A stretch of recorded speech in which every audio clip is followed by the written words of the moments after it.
Libra Risings October 2024 shows that it is all about you, and you are finally feeling confident in the personality and the character that you are settling in as your identity.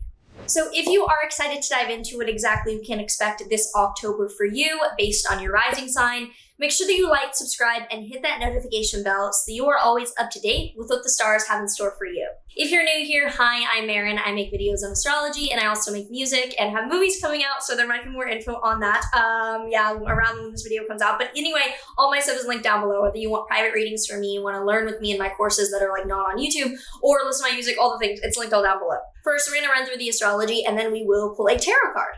So we started this month on the 2nd with a total solar eclipse in your first house of self.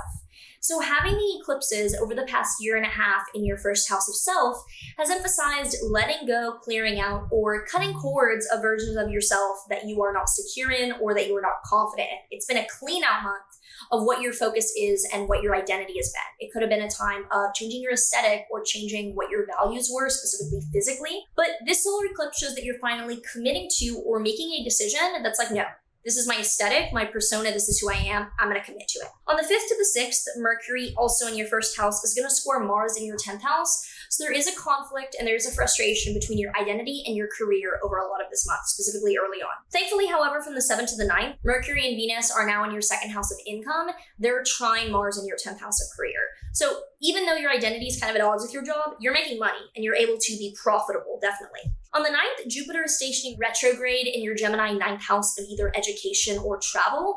So since May, Jupiter, the planet of growth and expansion, has been in the house in your chart around either long distance international travel or studying something at a high level, usually in a university.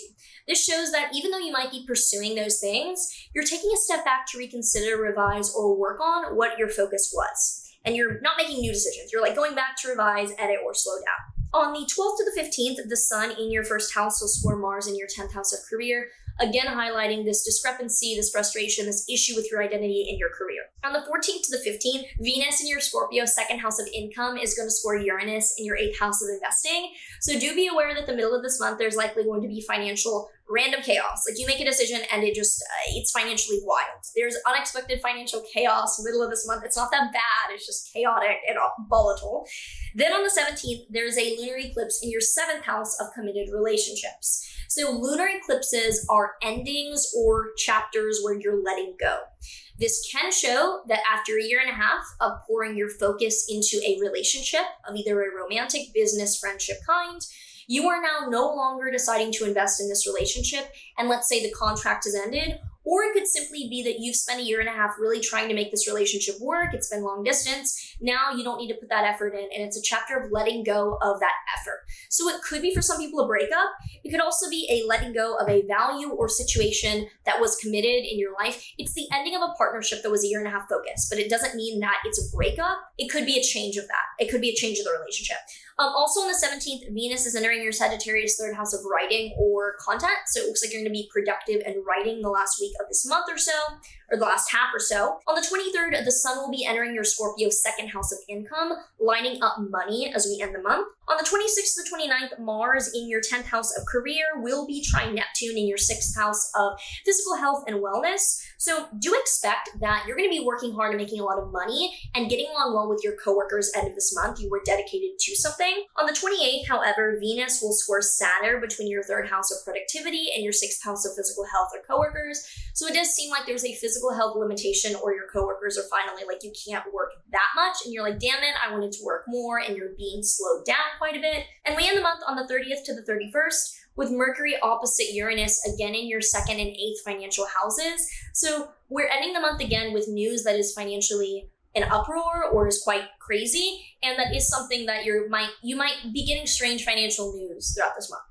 If you have any thoughts or feelings around this October, let me know in a comment down below. I'm interested to hear how you're feeling about this upcoming eclipse season. The tarot card here that we have for Libra Risings this October is the Six of Wands reversed. So Six of Wands reversed shows that you are probably accomplishing something that is not getting recognized right now. This is showing your flowers will come later. So things that you're doing now, you might find you are not being rewarded for, or the identity change is not something you feel like people are appreciating.